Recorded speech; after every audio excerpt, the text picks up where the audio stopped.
Selamat pagi buat anak-anak ibu, salam sehat buat kita semuanya. Bertemu kembali kita di pembelajaran daring kita pada pagi hari ini bersama Ibu Tiruma Sinurat SPD untuk mata pelajaran geografi. Sebelum kita lanjutkan pembelajaran kita, sebaiknya kita berdoa terlebih dahulu. Doa dimulai.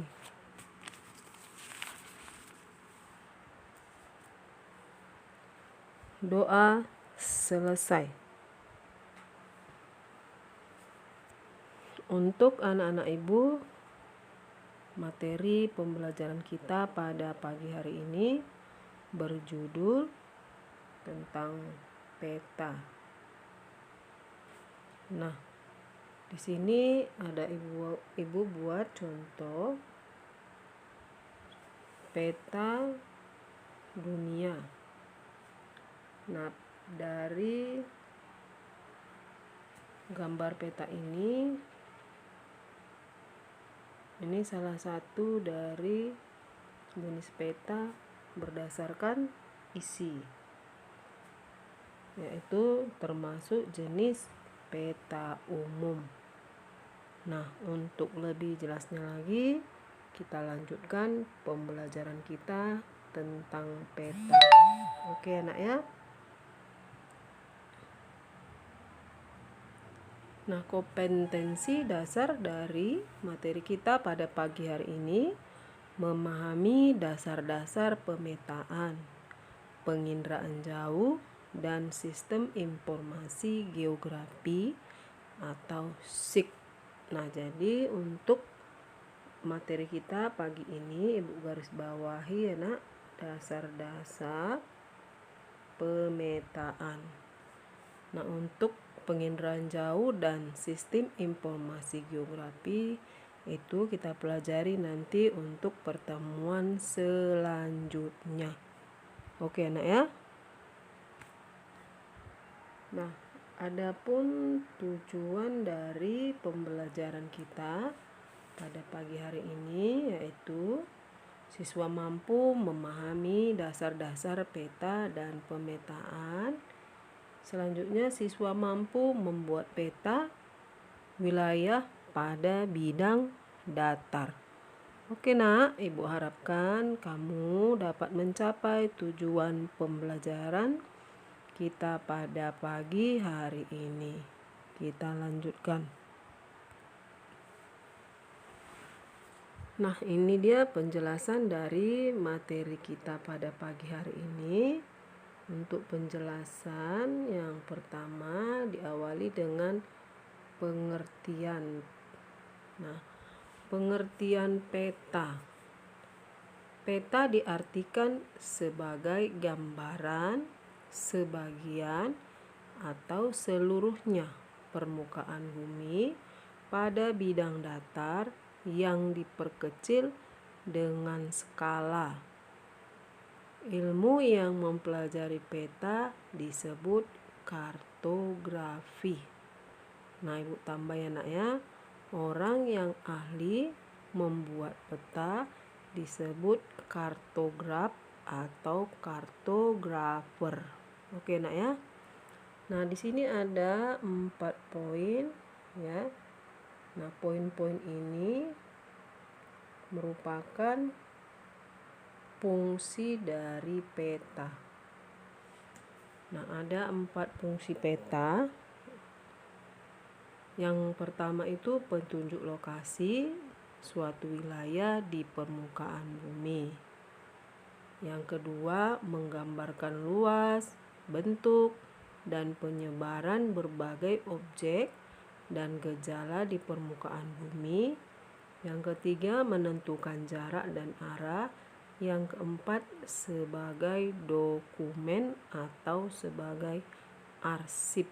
Nah, biasanya ini ada pada instansi atau lembaga-lembaga atau perusahaan yang biasanya menyimpan peta sebagai arsip, dan sewaktu diperlukan peta ini pasti ada pada setiap instansi ataupun lembaga-lembaga ya.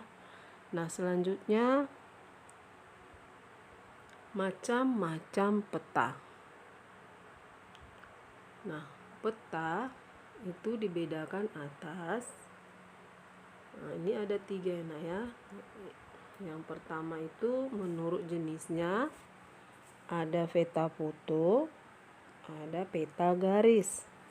Nah, peta foto atau foto map itu menggambarkan bayangan bumi dari hasil fotografis dan pengambilan gambar dari udara yang dilengkapi oleh garis kontur, nama, dan legenda.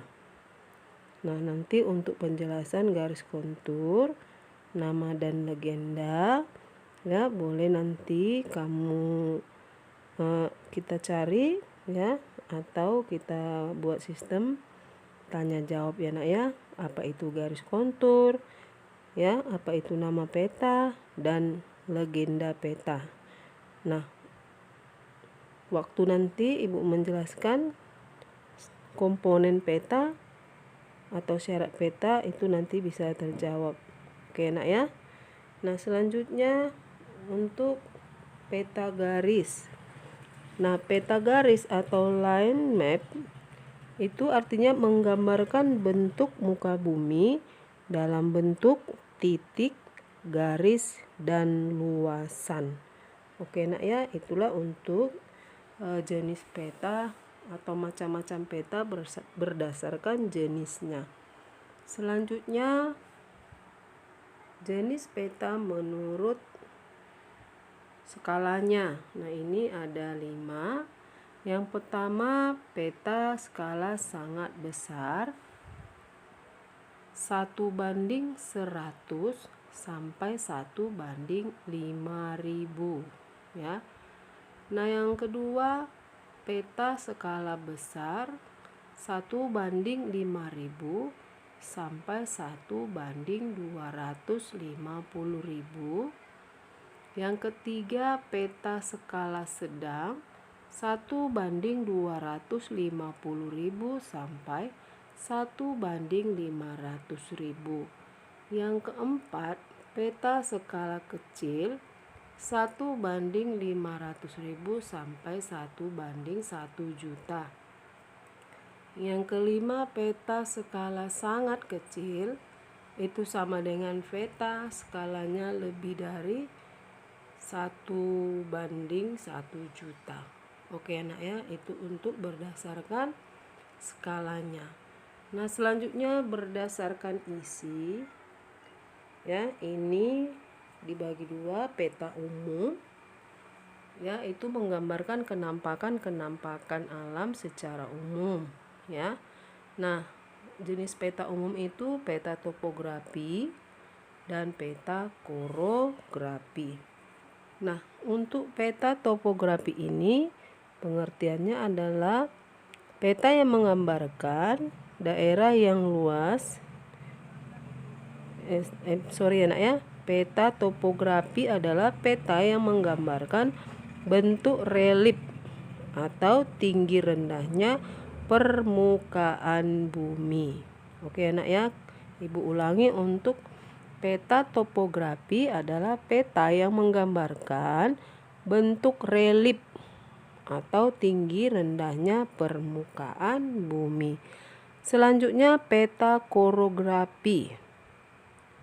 Artinya peta yang menggambarkan daerah yang luas, misalnya provinsi, negara, benua, dan peta dunia.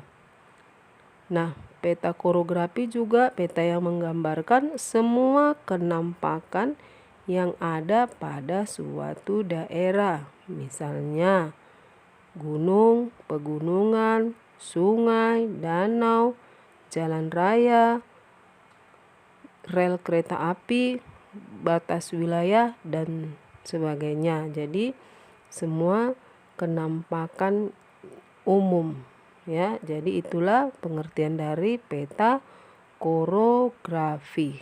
Oke nak ya, untuk jenis-jenis peta atau macam-macam peta. Kita lanjutkan. Nah, ini dia komponen-komponen peta atau disebut juga dengan syarat-syarat, ya, komponen peta. Ya, penyusun peta itu dikatakan peta sempurna atau peta yang baik. Nah, di sini di samping komponen ini ada gambar petanya. Ini peta dunia. Nah, kalau nanti Ibu jelaskan ya komponen peta atau syarat-syarat peta atau unsur peta, kamu bandingkan dengan peta yang ada di samping ini ya nak ya. Nah, mulai dari judul peta. Judul peta ya, peta yang baik yang pertama dia memiliki judul. Nah, judul peta biasanya dibuat di tengah peta ya, di tengah, posisinya di tengah dengan huruf kapital tegak lurus. Nah, coba kamu perhatikan peta yang di samping ini ya, adakah dibuat judul petanya ya? Coba kamu jawab sendiri ya. Nah, selanjutnya yang kedua, skala peta. Nah, coba kamu perhatikan di peta ini ada nggak nampak skala petanya? Oke, kamu jawab sendiri ya, nanti Ibu tanya ya nak ya. Nah, selanjutnya legenda. Nah, coba kamu perhatikan di peta ini ada nggak legendanya? Ya, ada 3 pertanyaan Ibu ya nak ya. Nah, selanjutnya tanda orientasi atau tanda mata angin. Kamu lihat juga di sini petanya ya, adakah arah mata anginnya? Oke. Selanjutnya sumber pembuatan peta.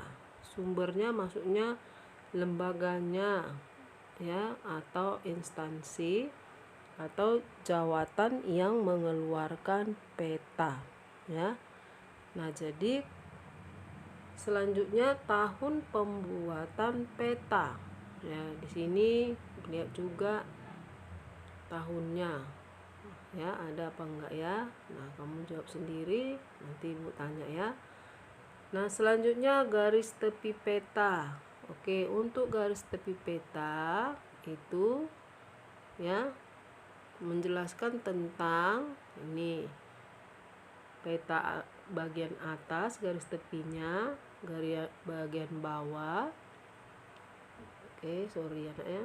Bagian kiri dan kanan ya. Nah, jadi itu garis tepi peta. Berarti untuk garis tepi peta ya ada ya nak ya. Nah, selanjutnya garis astronomis. Garis astronomis itu adalah garis pada peta yang menunjukkan garis lintang dan bujur. Nah, jadi kalau dilihat di peta ini ya, peta ini terdapat garis lintang dan bujur. Yang melintang dia dari arah barat ke timur, dari barat ya ke timur, itulah namanya garis lintang. Nah, kalau garis bujur dari utara ke selatan ya, dari kutub utara ke kutub selatan. Jadi garis bujur itu garis hayal yang membelah bumi menjadi 2, yaitu bumi bagian utara bumi bagian barat dan bumi bagian timur. Nah, sedangkan garis lintang itu adalah garis hayal yang membelah bumi menjadi 2, yaitu bumi bagian utara dan bumi bagian selatan. Nah, jadi dari komponen-komponen peta tersebut ya yang udah Ibu sebutkan, ada berapa komponen peta yang dimiliki oleh peta di samping ini. Oke anak ya, nanti bisa kamu jawab setelah kamu mendengarkan video pembelajaran ibu ini. Nah, sebelum ibu lanjutkan, tadi ibu tidak jelaskan apa itu komponen-komponennya ya.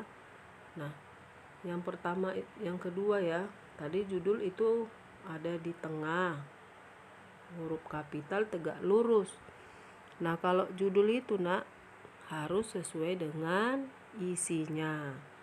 Nah, jadi ini peta ini ya, kalau ini isi petanya ya, judul peta ini adalah peta dunia ya, karena berisikan benua-benua yang ada di bumi. Oke anak ya, kamu pasti sudah tahu benua apa saja yang ada di dalam peta ini. Nah, coba kamu jawab ya. Kamu tuliskan pada kertasmu, nanti ibu tanya ada benua apa saja yang terdapat pada peta dunia ini. Nah, selanjutnya skalanya. Skala peta itu ya nanti ada sebenarnya penjelasannya, tapi ibu jelaskan aja ya di sini. Nah, skala itu adalah angka yang menunjukkan perbandingan jarak di peta dengan jarak yang sebenarnya di permukaan bumi atau di lapangan ya. Nah, contohnya skala 1/100.000 itu artinya nak 1 cm di peta, 1 cm di peta itu mewakili 100.000 cm pada jarak sebenarnya. Jadi bisa kamu bayangkan ya nak ya, 1 cm itu kalau kamu ambil penggaris ya, kamu sudah tahu berapa ukurannya ya. Tetapi di lapangan dia mewakili angka 100.000 cm. Nah, jadi kalau ada di peta itu jaraknya 5 cm, berarti di lapangannya itu sudah berapa? Ya, dikalikan 100. Berarti berapa nak? 500.000 cm.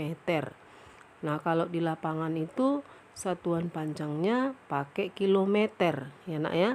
Berarti 500.000 cm titik-titik berapa kilometer? Kamu cari nanti anak ya. Oke, nah kita lanjutkan.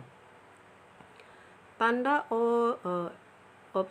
legenda. Legenda itu fungsinya pada peta menjelaskan simbol-simbol ya, menjelaskan simbol peta. Nah, biasanya itu dibuat di bagian bawah atau di bagian kanan kiri peta, di bagian bawah di pojok.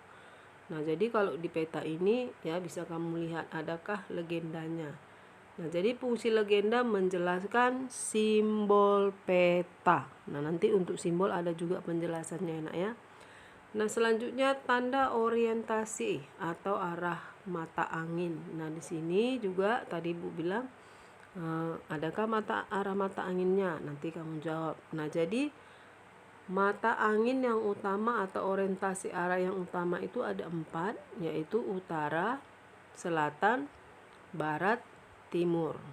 Nah, jadi ada mata angin tambahan ya. Jadi semua mata angin tambahannya 4, mata angin utama 4. Jadi 8 arah mata angin. Kamu pasti tahu yang 4 lagi itu namanya apa saja. Oke nak ya. Nah, selanjutnya sumber pembuatan peta, dari mana asal peta tersebut. Nah, untuk kita di Indonesia ya, sumber atau lembaga yang membuat peta ya biasanya itu dikeluarkan oleh Dinas Pemetaan ya DKI Jakarta, Jawatan Topografi Angkatan Darat, Badan Pertanahan Nasional atau BPN, dan Bako Surtanal ya, Badan Koordinasi Survei dan Pemetaan Nasional. Nah, sekarang itu namanya diganti menjadi BIG, ya, Badan Informasi Geospasial. Nah, BIG ini kerjasama atau BIG inilah yang dipakai sekarang dalam map Google atau Google Map pada HP kita, HP Android. Oke, nak ya, BIG Badan Informasi dan Geofisika. Oke, nak ya, itu jawatan atau lembaga atau sumber peta yang membuat atau dari mana asal peta tersebut. Nah, selanjutnya tahun pembuatan peta itu berhubungan dengan ya validasi data atau update datanya. Ya, beda tahun pembuatan, tentu beda informasi data yang disampaikan. Oke, nak ya, pasti kamu mengerti. Nah, misalnya peta Kota Medan sebelum Bandara Kuala Namu di Medan yang letaknya di daerah Batangkuis, ya, itu Bandara Kota Medan ada di Polonia atau Medan Polonia. Berarti tahun pembuatan peta untuk Bandara Polonia sudah berbeda dengan tahun pembuatan peta untuk keterangan Bandar Udara Kuala Namu. Nah, itu maksudnya, nak ya. Tahun pembuatan peta berhubungan dengan update datanya atau validasi datanya, valid data ya. Oke, nak ya.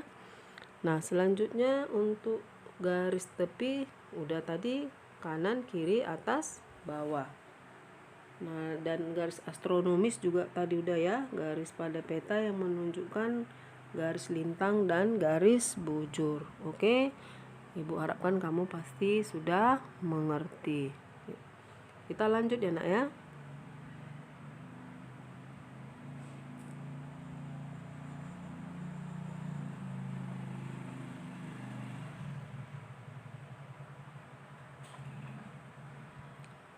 Nah, ini dia keterangan untuk skala peta. Nah, jadi skala peta adalah perbandingan jarak di peta dengan jarak di lapangan atau jarak sebenarnya yang dinyatakan dengan skala garis atau verbal. Nah, yang ini skala garis ya, nak, skala garis. Ini contohnya. Baru yang ini contoh skala angka. Ini skala angka. Oke, anak. Nah, selanjutnya ini ada soal untuk menghitung atau ini menghitung skala peta yang belum diketahui ya, dengan rumus P2 sama dengan D1 per D2 kali P1. Nah, ini keterangannya ya. P1 penyebut skala yang sudah diketahui. Yang kedua, P2 penyebut skala yang akan dicari. D1 jarak yang sudah diketahui skalanya. D2 jarak yang akan dicari skalanya. Oke, nanti kita buat contohnya ya, nak ya. Nah, selanjutnya ini ada latihan.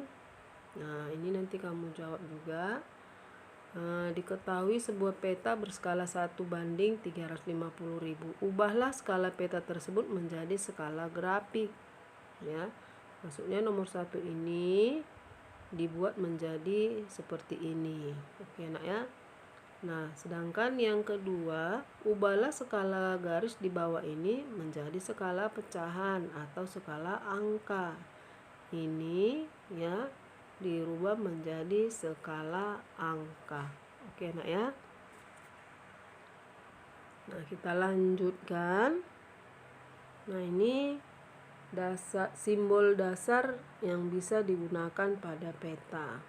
Nah, syarat-syarat simbol peta. Nah,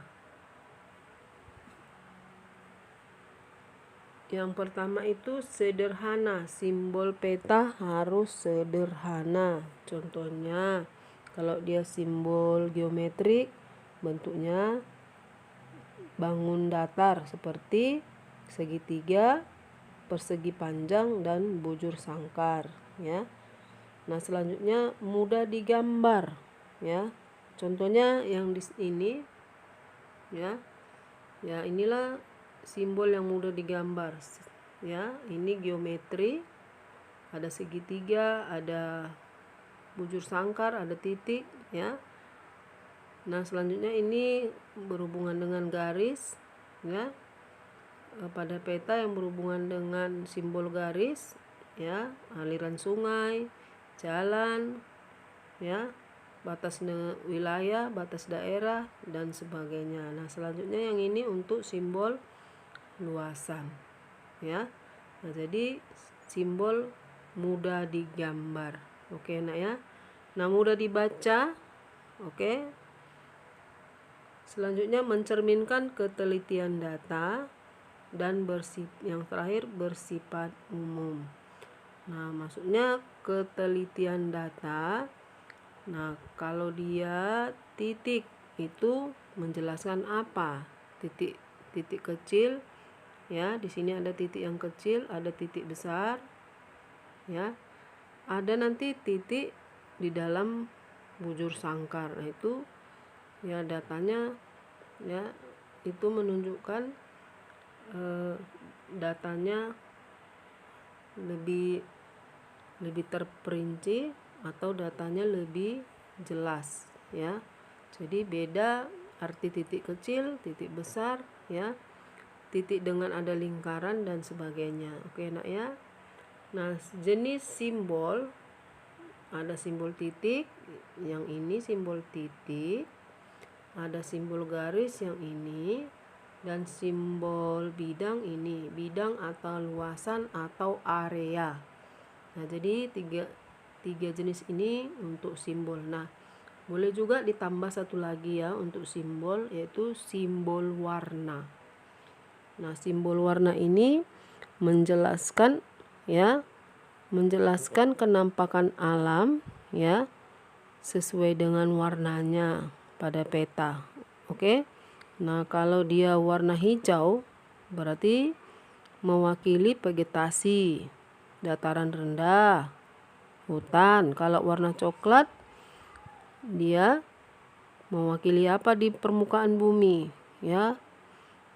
Mewakili gunung, jalan raya, perbukitan. Nah, kalau merah dia mewakili daerah panas, daerah gunung api ya. Nah, kalau biru apa? Dia menjelaskan tentang perairan. Nah, jadi itu untuk tambahnya yaitu simbol warna. Oke, nak ya.